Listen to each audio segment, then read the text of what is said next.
So hi, this is my first nighttime filmed one. I apologize for the somewhat poor lighting conditions, but this is the best I can do without natural light in the room.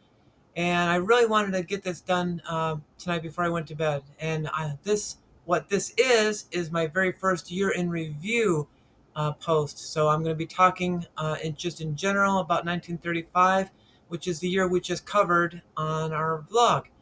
Um, and this should be pretty short. They'll be longer in the future when there's much more material to talk about. So let's pull back a little bit and talk about the year 1935 and what was going on in it. It was the year Amelia Earhart became the first person to successfully complete a solo flight from Hawaii to California.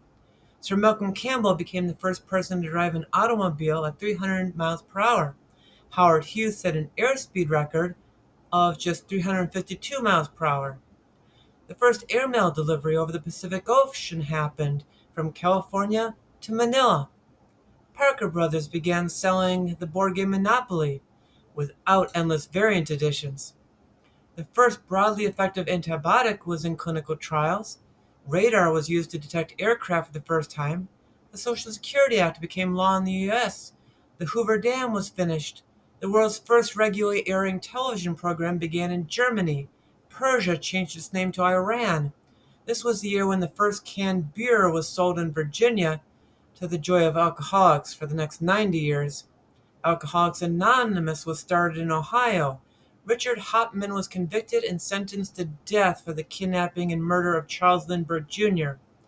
Great Britain finally gave a little autonomy back to India. There was a coup attempt in Greece. There was an ongoing civil war in China that the nationalists seemed to be winning against the communists. A war between Bolivia and Paraguay ended. Italy invaded Ethiopia. Hitler began breaking every tenet of the 1919 Treaty of Versailles and then took citizenship away from all Jewish Germans on top of it. There was a race riot in Harlem. The worst hurricane ever hit the United States made landfall in the Florida Keys. Black Sunday happened, a dust storm of such magnitude that for one day it engulfed all of New Mexico, Colorado, and West Oklahoma in what must have felt like the end of the world. So it was a year of exciting new possibilities, new technologies, unlocking a huge wider world for us, but a world that was extremely dangerous and only about to get more dangerous. And in the midst of all that, two companies were making this new thing called comic books. First came Eastern Color Printing, which had already been publishing comic books off and on for years, but mainly as promotional giveaway items, and this was their first serious stab into the newsstand market.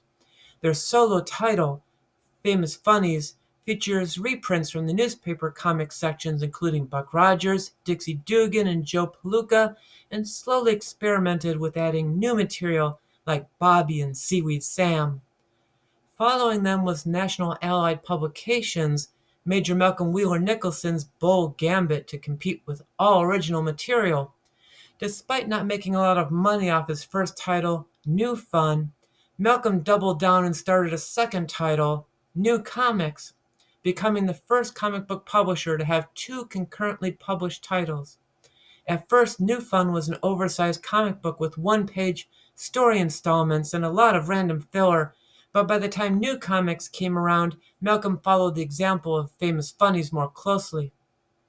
Jerry Siegel and Joe Shuster have debuted their first three comic book features for National Allied: Henri Duval, Dr. Occult, and Federal Men.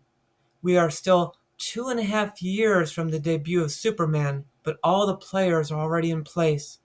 Malcolm Wheeler Nicholson, the publisher, Jerry Siegel, the writer, Joe Shuster, the artist, and some people whose involvement won't be clear yet, Sheldon Meyer and Vincent Sullivan. We're just waiting for them to cross paths in the magical combination that produces Superman and births the superhero genre.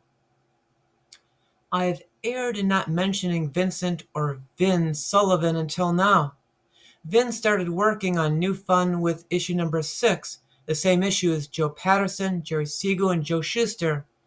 I didn't mention it before, but his contribution to the issue was a very minor Bigfoot cartoon character called Charlie Fish that lasted all of 4 issues before disappearing forever.